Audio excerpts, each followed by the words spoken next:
요한복음 18장 10절 11절 우리 다 찾으신 줄 알고 이 두 절 말씀 함께 읽겠습니다. 시작. 이에 시몬 베드로가 칼을 가졌는데 그것을 빼어 대제사장의 종을 쳐서 오른편 귀를 베어버리니 그 종의 이름은 말고라. 예수께서 베드로더러 이르시되 칼을 칼집에 꽂으라. 아버지께서 주신 잔을 내가 마시지 아니하겠느냐 하시니라. 아멘. 오늘 승복 이것까지 참으라라는 주제를 가지고 함께 말씀을 나누겠습니다.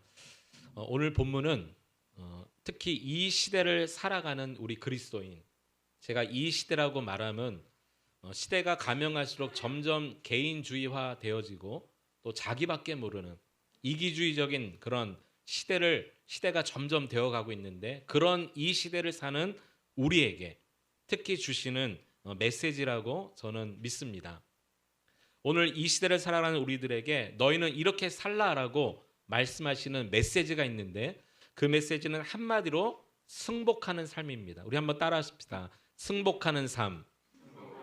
네, 여러분, 승복한다. 이 승복한다라는 것은 때로는 자신의 약점을 드러낼 때가 있습니다. 그리고 자신의 단점을 그대로 받아들여야 될 때도 있습니다. 그래서 승복이 안 되는 것 같아요. 어떤 분은 승복하는 것을 마치 내가 지는 것으로 생각합니다. 어떤 사람은 승복하는 것을 마치 패배하고 자기의 자존심에 금이 가는 것으로 생각하는 사람이 있어요. 그래서 잘 승복하지 않습니다. 가면 갈수록 개인주의가 팽배해지고요. 이 승복이 잘 안 되는 것 같아요. 며칠 전에 아내와 함께 이렇게 마트를 가는데요. 여러분, 저희 여기 금호동에 보면 청사 앞에 지금 길을 이렇게 약간 틀어놔서 이렇게 가게 되어 있습니다. 그 밑에는 또 무슨 공원을 만드는 공사 중이고요.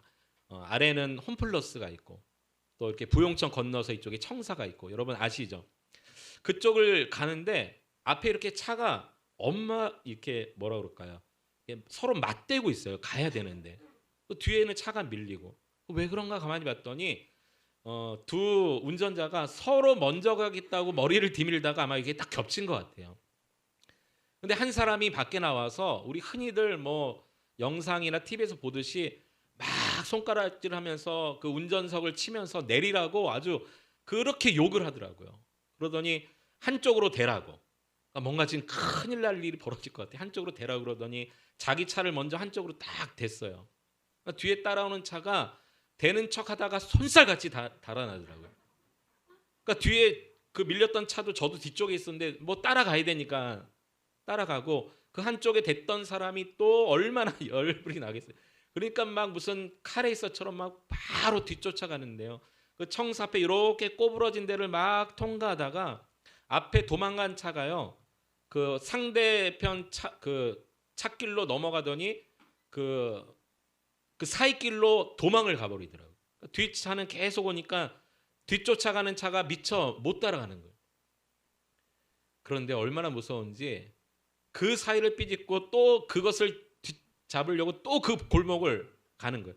여러분, 그 앞에 골목길 보면 이렇게 내려갔다 돌아서 이렇게 올라오는 길이 있거든요. 그 삼성 레미안 아파트로. 그러니까 이렇게 내려갔다가 도망간 차가 이리 딱 올라오는 게 또 보이는 거예요. 저희는 가면서. 그러니까 그 몇 초 사이에 도망가서 올라오고 뒤쫓아가고 하는 것을 보면서 참 이렇게 승복하기 쉽지 않은 세상. 뭔가 자기가 이루어야 되고 쟁취해야 되고, 왜 이렇게 지기 싫어할까? 왜 이렇게 봐주고 용서하고 너그럽게 이해하는 게 왜 안 될까? 너무너무 그 장면이 제 눈앞에서 벌어지는 것을 보고 너무너무 무섭더라고요.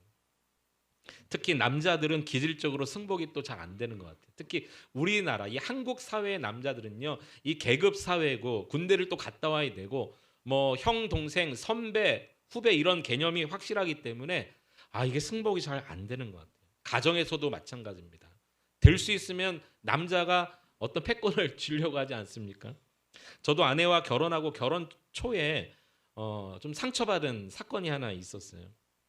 이렇게 로션을 사용하는데 로션이 잘 안 나오는 거예요. 다 된 거죠. 제 마음으로 로션 하나 좀 샀으면 하는 마음으로, 여보 로션이 안 나오네 이렇게 얘기했어요. 그랬더니 제 아내가 뒤집어서 탁탁 치면서 쓰세요 이렇게 얘기하는 거예요. 제가 거기서 알았다고 승복하면 되는데 이 남자의 자존심이 뭔지 제가 거기서 이렇게 한마디를 뱉어버렸어요. 아니 자기는 화장품 여러 개 쓰면서 제가 이렇게 말을 해버렸네요. 그래서 본의 아니게 부부싸움을 하게 되었어요. 나중에는 뭐 잘 마무리가 되었지만 이 로션이 뭐라고 이 로션이 뭐라고 제가 거기서 알겠다고 얘기하면 되는데 남자들이 또 잘 승복이 안 되는 거예요. 또 너무너무 안타까운 것은요. 교회 안에서 특별히 승복이 안 됩니다. 교회 안에서. 여러분 우리나라 교회가 굉장히 많지 않습니까? 교회 없는 곳이 없다고 합니다. 우리나라 편의점 개수보다 교회 개수가 많대요. 가는 곳마다 편의점이 있는데 그것보다 더 교회가 많은 것은 한편으로 너무 감사한 일입니다. 우리나라 곳곳에 교회가 세워짐으로 인해서 그리스도의 복음이 증거되어지는 것 너무너무 감사하지만 또 다른 한편으로 생각해 보면 왜 이렇게 교회가 많아졌는가? 그 교회가 많아진 이유 중에 하나가 뭐냐면 갈라져서 그래요. 갈라져서. 서로 마음에 안 들면 갈라져서 또 교회를 세우고 또 교회를 세우고 목사와 장로가 틀어지고 또 장로와 성도가 틀어지고 또 교회가 나눠지고 그래서 왜 이렇게 교파가 많고 교단이 많은지 모르겠어요. 노회도 많이 갈라지고요. 서로 시기하고 반목하고 질투하는 왜 그럴까요? 승복하지 못해서. 인정이 안 되는 거죠. 너무너무 안타까운 현실입니다. 우리도 교회 안에서 함께 예배하고 신앙생활하지만 너무너무 안타까운 현실입니다. 여러분 인간은 가면 갈수록 자기 중심적이 되어가는 것 같아요. 여러분 그렇지 않습니까? 내가 어떤 사람에게 말을 내뱉을 때도 내 입장에서 유리하게 말을 하지 상대방 입장에서 유리하게 내가 불리하게끔 말을 하는 사람은 절대 없습니다. 그러니까 늘 자기 중심이에요. 자기가 중앙에 서야 되고 자기 중심으로 세상이 움직여 가야 되는 것이죠. 오래전에 식당을 갔는데요. 식당 앞에 진짜 관역이 하나 서 있습니다. 양궁 그 관역이 하나 서 있고 그 관역 정중앙에 화살이 딱 꽂혀 있는 거예요. 진짜 관역, 진짜 화살이 꽂혀 있었어요. 정중앙에. 또 밥 먹으러 가는 저희들이 혹시 사장님 예전에 양궁을 하셨나? 양궁 선수 출신인가? 아니면은 자신이 이렇게 정확히 맞췄다라고 이렇게 잘 앞에 놔둔 건가라는 생각으로 들어갔어요. 함께 식사하는 친구가 좀 이렇게 활발한 친구가 물어봤어요. 주인에게. 이 사장님이 이거 쏘셨냐고. 그랬더니 뭐라고 답변한지 아세요? 사장님이. 아니 제가 쏜 게 아니라 먼저 관역에 화살을 박아놓고 그리고 관역을 그렸어요. 이렇게 얘기하더라고요. 그러니 다 정확히 중앙에 맞죠. 그 순간에 어떤 마음을 갖게 됐냐면 인간이란 이런 존재구나. 늘 내가 중심이 되어서 세상이 돌아가야 되는 거예요. 그래서 어디에 화살을 쏘아도 내가 중심에 있는 사람은 다 정중앙에 맞는 거죠. 여러분 우리가 이런 존재다 보니까 더 큰 문제가 뭐냐면 신앙생활도 그렇게 한다는 거예요. 그래서 하나님의 말씀에 승복이 안 되는 겁니다. 여러분 사람에게도 승복이 안 되는데 교회 안에서 인간관계 속에 승복이 안 되는데 하나님 말씀에 여러분 조금이라도 걸리면 승복이 되겠어요? 안 됩니다. 온전한 순종이 안 되는 이유가 우리의 존재가 나 중심적으로 생각하고 말하고 판단하고 살기 때문인 거죠. 그 대표적인 예가 출애굽기 14장에 나옵니다. 출애굽기 14장은 그 유명한 이스라엘 백성들이 출애굽한 이후에 홍해를 건너는 사건이 기록된 장입니다. 하나님의 은혜로 출애굽을 했습니다. 그런데 앞에는 홍해요, 뒤에는 애굽 군대가 따라옵니다. 이때 이스라엘 백성들이 원망을 쏟아냅니다. 모세 앞에. 뭐라고 원망한지 아세요? 출애굽기 14장 11절 12절에 보면 핵심적인 원망이 이겁니다. 애굽에 매장지가 없어서 당신이 우리를 이끌어내어 이 광에서 죽게 하느냐. 애굽 사람을 섬기는 것이 광에서 죽는 것보다 낫겠다라고 돌아가겠다라는 거예요. 왜 우리를 여기까지 내몰아와서 죽이려고 하느냐라고 원망을 쏟아냅니다. 이때 모세가 원망하는 이스라엘 백성들에게 이렇게 책망합니다. 그 다음 절 13절 같이 한번 읽어볼까요? 시작. 너희는 두려워하지 말고 가만히 서서 여호와께서 오늘 너희를 위하여 행하시는 구원을 보라. 가만히 서서 보라. 이 말은 무슨 말입니까? 한마디로 승복하라는 거예요. 하나님이 하시는 일에 대해서 어떤 말도 행동도 하지 말고 승복하라는 것입니다. 여러분 이 출애굽 사건 우리가 죄로 말미암아 영원히 죽었던 우리가 구원받고 건진받은 사건의 예표 아닙니까? 근데 구원받은 우리가 신앙생활하면서 하나님 앞에서 승복이 잘 안 된다는 거예요. 가만히 서서 하나님이 하신 일을 보지 못하는 거예요. 이해가 안 되고 납득이 안 되고 뭔가 눈에 보이지 않으면 승복 안 됩니다. 구원받은 성도들, 여러분 누구라고 말할 게 없어요. 자기 자신 한번 돌아보셨으면 좋겠어요. 오늘 본문에 보면 예수님이 십자가 지시기 전에 제자들 3명을 데리고, 베드로, 야고보, 요한 3명을 따로 데리고 겟세마네 동산에 올라가서 기도하시는 그런 장면이 나옵니다. 어떤 제자는, 가룟 유다는 은삼십 예수님을 팔아버렸습니다. 그리고 대제사장과 바리새인들이 보낸 종들과 함께 짜고 예수님을 잡으러 오는 가룟 유다도 있었습니다. 이렇게 말했죠. 내가 입 맞추는 그가 예수다. 가룟 유다가 그렇게 대제사장의 종들과 짜고 오고 있어요. 그리고 예수님 옆에 도착했을 때 예수님께서 뭐라고 말씀하셨냐면, 이 사람들은 그냥 놓으라, 이렇게 말합니다. 함께 따랐던 베드로, 야고보, 요한 그냥 돌려보내라고 말씀하셨어요. 제자들을 보호하시기 위함이죠. 이 사람들은 놓으라. 그 순간 옆에 있던 베드로가요, 칼을 빼듭니다. 그리고 휘둘렀더니 대제사장의 종의 귀를 내려쳤습니다. 10절 말씀 같이 한번 보시겠습니다. 10절 같이 한번 읽어볼까요? 시작. 이에 시몬 베드로가 칼을 가졌는데 그것을 빼어 대제사장의 종을 쳐서 오른편 귀를 베어버리니 그 종의 이름은, 대제사장의 종의 이름까지도 성경이 정확히 기록하고 있어요. 여기 보면 시몬 베드로가 무엇을 가졌대요? 칼을 가졌대요. 칼을. 베드로가 칼을 가지고 왔다는 거예요. 아마 평소에도 늘 칼을 한쪽에 가지고 다녔던 모양입니다. 그러니까 예수님이 함께 하셨는데도 불구하고 불안하고 염려했다는 것을 보여주고 있어요. 그리고 칼을 휘둘렀더니 대제사장의 종의 오른쪽 귀를 쳐버리고 말았습니다. 원래 여러분 지금 이 베드로는요, 어부 출신 아닙니까? 그러니까 칼을 품고는 있지만 칼을 휘두르는 인생은 아니었어요. 그가 그물을 던지는 인생이지 칼을 휘두르는 인생은 아닙니다. 아마 정확히 칼을 빼어서 휘둘렀으면 목을 쳤을 거예요. 그러나 한쪽 귀를 쳤다는 것은 그가 칼잡이가 아니었다는 거죠. 그런데 그것을 휘두르고 맙니다. 자신이 잘 하지 못하는 것이었는데도 불구하고 지금 예수님 앞에 수제자였기 때문에 뭔가 의로움을 드러내기 원하는, 그러나 지금 잘못 내리쳤던 것을 우리가 알 수 있어요. 이때 예수님이 칼을 빼든 베드로를 책망하십니다. 11절에 보면 이렇게 책망하십니다. 칼을 칼집에 꽂으라. 그렇게 말씀하신 다음에 아버지께서 주신 잔을 내가 마시지 아니하겠느냐, 이렇게 말씀하십니다. 다시 말해서 하나님 아버지의 뜻을, 그러니까 내가 이제 곧 십자가에 달려 죽음으로 온 인류를 구원할 길을 여는 이 아버지의 뜻을 지금 베드로, 네가 감히 그렇게 막아 선다고 해서 내가 이 잔을 마시지 않을 거라고 생각하느냐, 이렇게 말씀하신 거예요. 하나님이 이미 다 구원의 계획을 세워놓으신 일을 베드로 감히 네가 너의 그 선량하고 정의롭게 보기 원하는 그 행동으로 막을 수 있겠느냐라고 말씀하신 거죠. 베드로는요, 정의롭게 보였을지는 모르겠어요. 예수님 앞에 정말 네가 수제자답구나라고 칭찬을 들을 만한 용감한 행동이었을지는 모릅니다. 그러나 예수님은 베드로의 이 행동을 책망하셨다는 것을 우리는 분명히 기억해야 될 것입니다. 예수님의 이 책망은 오늘 이 시대를 사는 우리가 꼭 들어야 될 책망입니다. 특히 오늘 본문이 똑같이 이 사건이 기록된 누가복음 말씀에 보면 이렇게도 기록되어 있습니다. 누가복음 22장 51절에 보면 예수께서 일러 이르시되, 따라합시다, 이것까지 참으라, 이렇게 말씀하셨어요. 그리고 그 귀를 만져 낫게 하시는, 그 말고에 떨어진 귀를 고쳐주시면서 이것까지 참으라. 베드로야, 너 정말 나를 위한다면 이것까지 참으라. 베드로야, 네가 정말 나를 한다면 이것까지 승복하라. 이 하나님의 뜻, 내가 십자가를 져야 되는 이 하나님의 뜻에 순종하라, 그런 의미 아니겠습니까? 여기 참으라라고 말씀하셨어요. 참으라. 십자가를 져야 되는 그 상황, 그 앞에서 참으라는 것. 오늘 이 시간에 아직도 하나님의 말씀과 뜻에 승복이 안 되는 내 인생, 그 인생을 향해 하나님 말씀하십니다. 그것까지 참으라. 그것까지 승복하라.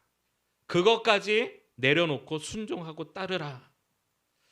우리는 지금까지 베드로처럼 얼마나 많은 칼을 빼어들었습니까? 어떤 사람은 자존심의 칼을 빼어듭니다.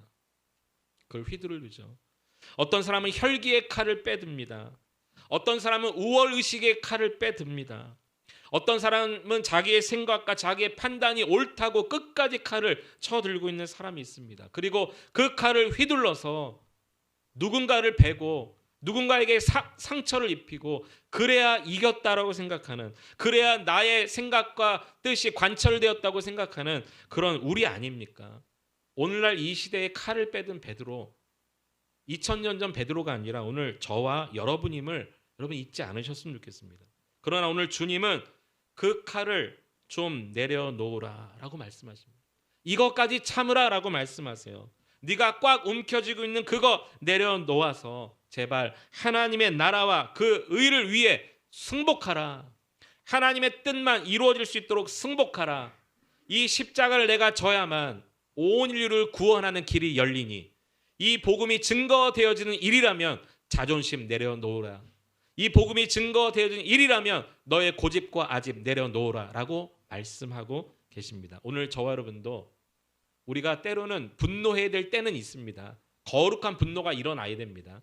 예수님이 예루살렘 성전에 들어가셨을 때 아버지의 집, 기도하는 집이 매매하고 장사하는 집이 되었을 때 상을 엎으신 거룩한 분노가 우리에게도 필요합니다.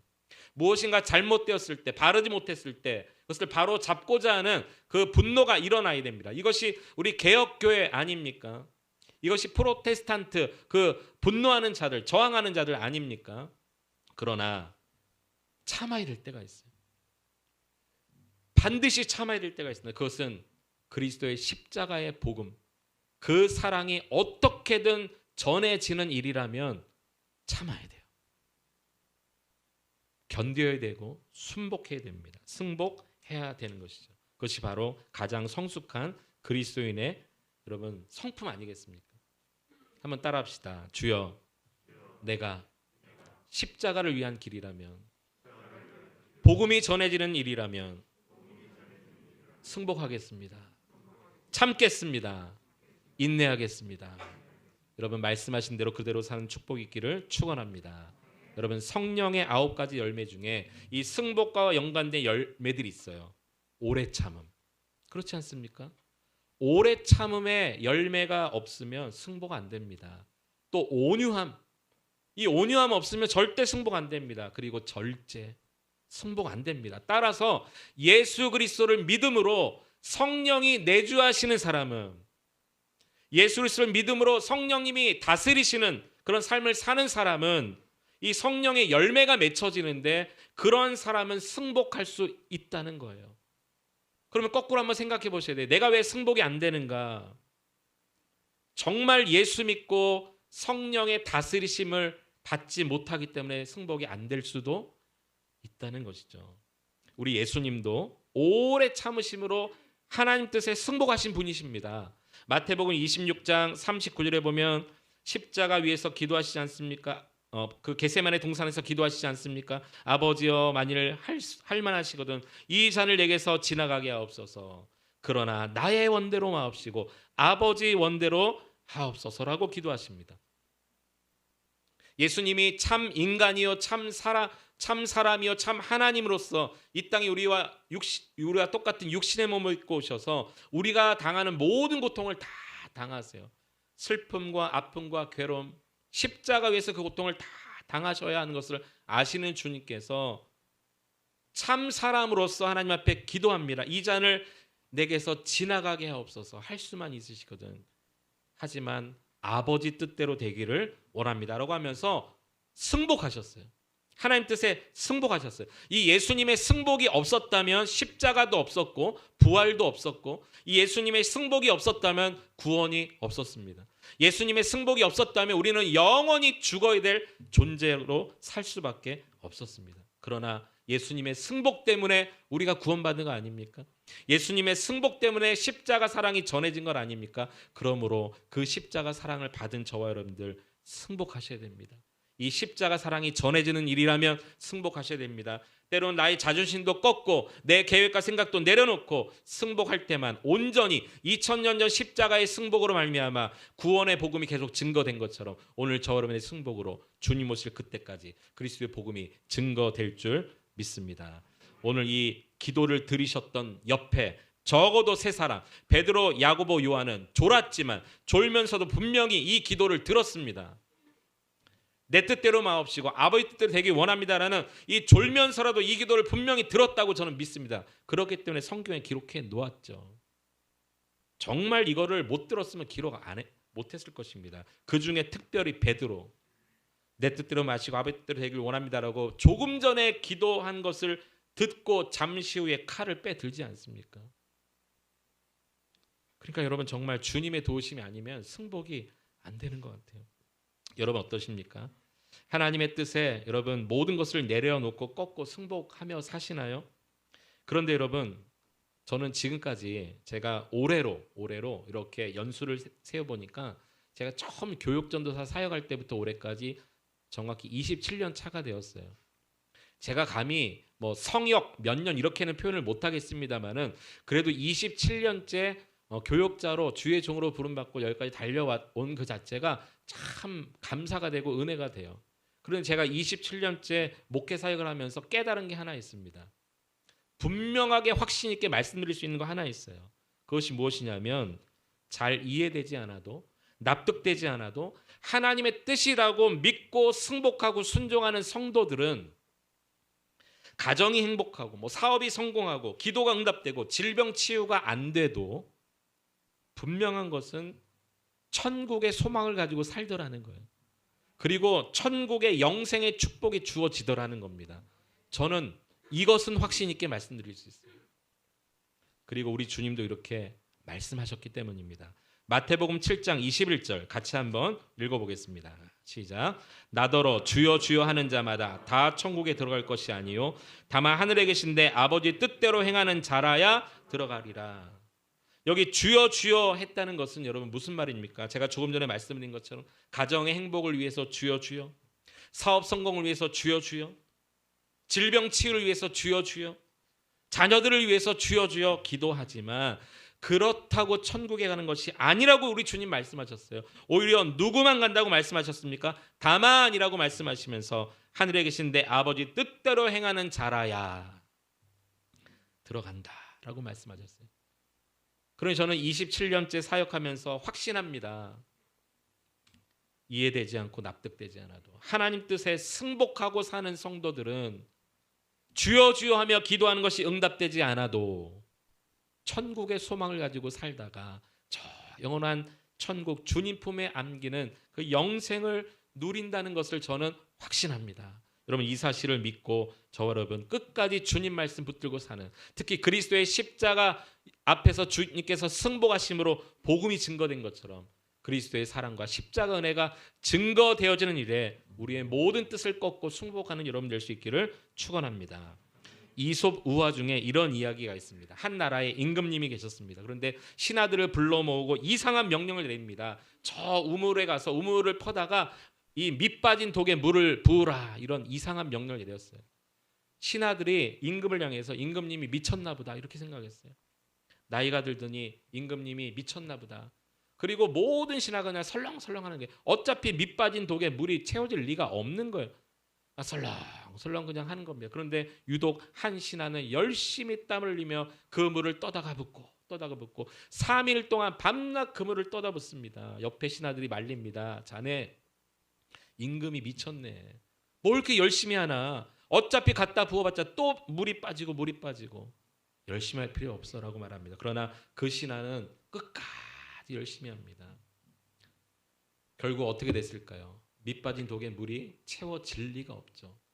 그리고 3일 밤낮을 물을 퍼다 날랐으니 우물의 바닥이 드러나 버렸어요. 그때 이 열심히 했던 신하가 임금 앞에 이렇게 이야기합니다. 임금님 용서하십시오. 독에 물을 채우지 못했습니다. 그리고 더 큰 문제는 우물이 바닥이 났습니다. 이제 백성들이 마실 물이 없습니다. 임금님 용서하십시오. 우리가 하지 못했습니다. 그때 임금이 이야기합니다. 저 우물 바닥이 드러났느냐? 우물 바닥을 보아라. 우물 바닥을 보았더니 우물 바닥에 뭔가 번쩍번쩍하고 있는 게 있어요. 임금이 이야기합니다. 밑 빠진 독에 물을 채우느라 우물이 바닥나도록 수고한 자네는 참으로 충성스러운 나의 신하요. 그 금덩어리는 끝까지 순종한 자를 위해 내가 준비한 것이니 그것은 자네가 갖거라 라고 말을 했다는 거예요. 여러분 혹시 이 이야기가 너무 유치하십니까? 아유 동화니까 그렇지, 이솝우화니까 그렇지, 아 애들 교육상 만들어낸 이야기니까 그렇지 너무 우습습니까? 여러분 성경에는 이런 사건이 비일비재하게 등장합니다. 지팡이를 바다를 향해 내밀라, 순종했을 때 홍해가 갈라졌어요. 여리고성 하루에 한 바퀴 돌고 6일을 그렇게 돌고 7일째는 7번 돌고 소리를 지르라, 순종했던 여리고성이 무너졌어요. 나만 장군에게 요단강에서 몸을 7번 씻으라, 동화 같은 이야기지만 순종했더니 몸이 나았습니다. 예수님께서 그 포도주가 떨어진 집에 가서 하인들에게 물을 떠다 주어라, 물을 항아리에 붓고 떠다 주어라, 동화 같은 이야기지만 순종했더니 물이 포도주가 된 역사가 일어났습니다. 어린아이의 작은 도시락 하나, 이 물고기 2마리, 보리떡 5개 갖다 나눠 주어라, 말도 안 되는 동화 같은 이야기지만 나눠줬더니 5,000명이 먹고 12광주에 남는 역사가 일어났어요. 여러분 성경에는 여러분이 유치하고 우습다고 생각된 이야기가 비일비재합니다. 무슨 말입니까? 주님 뜻에 승복하면 생명이 살아나고 기적이 일어난다는 것이죠. 여러분 우리가 사는 이 세상에는요, 자신의 힘과 지혜를 믿으며 꾀를 내고 똑똑한 체하다가 망하는 사람들이 너무 많습니다. 하지만 만물의 주인이신 하나님, 그 하나님께서 우리의 믿음을 보시기 때문에 즉시 그리고 전부 순종하는 믿음으로 주님 앞에 승복하면 하나님의 뜻이 이루어지고 그 순종을 통해서 진정한 천국의 영생의 복이 주어질 줄 믿습니다. 하나님 말씀에 승복하십시오. 하나님의 뜻이라면, 여러분의 양심을 울리는 하나님의 음성이 있다면 거부하지 마시고 순종하십시오. 그렇게 명령하시는 데는 다 이유가 있는 법입니다. 말씀을 정리합니다. 오래전 일입니다. 아주 오래전 일입니다. 우리 교회 이야기도 아니고 예전에 사역했던 비전교회에서 있었던 일도 아닙니다. 오래전에 담임 목사님을, 제가 예전에 다른 지역에서 섬겼던 목사님을 따라서 신방을 갔어요. 대신방을 갔는데 신방 후에 이 신방 받으신 집사님이 식사 대접하시겠다고 좋은 식당으로 저희를 모시고 갔어요.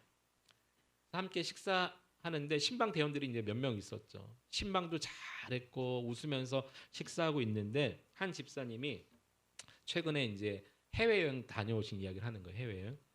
중국을 다녀오셨대요.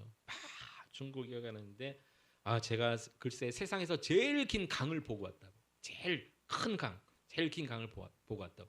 그게 중국의 양자강이라고 막 이야기했어요.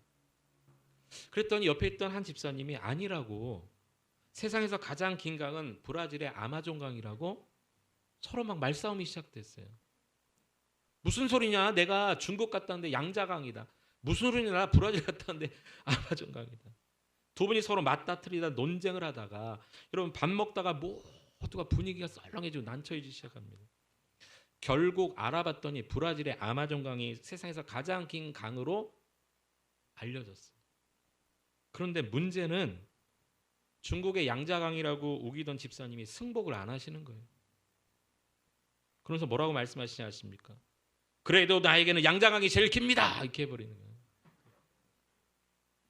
순간 찬물이 확 끼얹어 버렸어요. 그 순간에 몰랐네요. 제가 오늘 하나 배웠네요. 제가 잘못 알고 있었나 봅니다. 허허허 웃으면서 넘겼으면 얼마나 좋았을까요? 그래도 나에게는 양자강이 제일 긴 강입니다 라고 말을 승복하지 못하는 이런 집사님의 모습을 보고 너무너무 가슴이 아프더라고요. 결국 양자강을 우겼던 집사님이 교회를 떠나셨다는 거 아십니까? 양자강이 도대체 뭐길래, 양자강이 길면 어떻고 아마존강이 길면 어떻고, 신방 잘 받고 맛있게 잘 밥 먹다가 그거 승복이 안 돼서 양자강 때문에 교회를 떠나시는. 여러분 더 안타까운 사실을 말씀드릴까요? 오늘날 이 땅에, 이 지구상에 있는 교회 안에 이 양자강 같은 성도들이 많다는 거예요. 양자강 목사, 양자강 장로, 양자강 집사, 양자강 권사, 양자강 성도. 여러분 자기 양심에 손을 얹고 한번 생각해 보세요. 나는 양자강 아닌가? 내가 말하고 생각하고 의견 내놓은 게 이게 통과가 안 되면 승복이 안 되는 거예요. 승복이. 오늘 본문의 베드로는요, 예수님 뜻에 승복하지 못해서 책망을 받았습니다. 그러나 제가 한 가지 소망을 갖게 됐어요. 너무도 감사한 것은 베드로의 인생이 그렇게 끝나지 않았다는 것입니다. 우리 다 잘 알고 있듯이 베드로의 마지막 모습은요, 십자가에 거꾸로 달려서 순교하지 않았습니까? 그가 왜 그렇게 됐을까요? 저는 이렇게 생각해 봤습니다. 예수님이 십자가 지시고 부활하시기 전까지는 예수님의 십자가 의미를 몰랐어요. 그도 승복이 안 됐어요. 그러나 이것까지 참으라고 말씀하신 그 주님의 의도를 그때는 몰랐는데, 주님 부활하신 다음에 성령이 임하고 복음을 전하다 보니까 그때서야 알게 된 거예요. 왜 이것까지 참으라고 했는지 알게 된 거죠.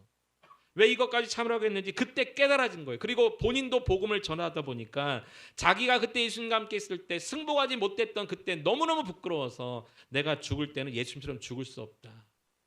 오히려 예수님처럼 죽지 않고 십자가에 거꾸로 죽음으로 자기의 인생을 순교로 마감할 수밖에 없는 주님의 말씀이 깨달아지고 그때서야 승복이 되어지니까 그렇게 주님 앞에 부름받은 것 아닐까요? 우리도 주님 뜻에 절대 승복하는 사람들 되었으면 좋겠습니다. 여러분, 오늘부터, 지금까지는 이렇게 말하고 살았다 할지라도 오늘부터, 이 말씀을 저와 여러분이 들은 오늘부터는 절대 주님 앞에 가실 때까지 절대 이런 말 하지 않고 사시기 바랍니다. 첫 번째는요, 내 눈에 흙이 들어갈 때까지 난 절대 승복 못해, 이런 말 하지 마십시오. 두 번째는 내 목에 칼이 들어와도 나는 절대 인정 못해, 이런 말 하지 마십시오. 이것은 어쩌면 하나님 앞에 교만이고 불순종의 가장 대표적인 모습일 수 있습니다. 주님 뜻이라면 오히려 내 눈에 흙이 들어와도 순종하리라. 할렐루야. 주님 뜻이라면 내 목에 칼이 들어와도 순종하리라. 이게 참된 진짜 주님의 은혜를 경험한 사람들의 고백 아닐까요? 오늘 저 여러분 십자가 위에서까지 아버지 뜻대로 되길 원합니다. 기도하시면서 온전한 승복으로 우리에게 구원을 허락해 주신 그 은혜를 기억하고 이제 그 그리스도의 복음과 사랑이 증거되어진 일에 저 여러분이 끝까지 순종하고 순복하여 남은 일평생 하나님 나라 확장해 가는 여러분 될 수 있기를 축원합니다.